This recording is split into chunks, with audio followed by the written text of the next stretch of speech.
گرمی میں ستو کا شربت نہایت فرت بخش ہے اور یہ معدے کو درست رکھتا ہے۔ لونگ کا روزانہ استعمال جوڑوں اور پٹھوں کے درد کو ختم کرتا ہے۔ سفرجل کھانے سے دل کا دورہ نہیں پڑتا اور یہ ایک فرد کی طاقت کو 40 افراد کے برابر کرتا ہے۔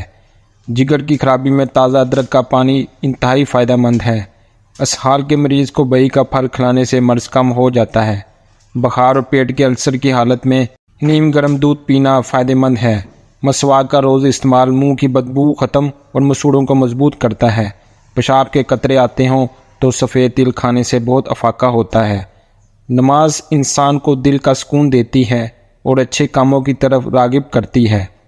مچھلی کا گوشت معدے اور آنتوں کی سوزش یا کسی بھی قسم کے زخم ختم کرتا ہے اور دل کو تقویت دے کر دماغی صلاحیتوں میں اضافہ کرتا ہے۔ روزانہ 1 گھنٹے کی ورزش انسانی جسم کو فٹ اور توانا رکھتی ہے۔ آنکھوں کے مریضوں، ضروری مقدار سے زیادہ کولیسٹرول والوں کے لیے مچھلی کھانا بہت مفید ہے، مگر تیل میں تلی دوسری غذاؤں کی طرح مچھلی بھی مضر صحت ہے۔ سبزیوں کے زیادہ استعمال سے پیٹ کی چربی گل جاتی ہے اور پیٹ سخت رہتا ہے۔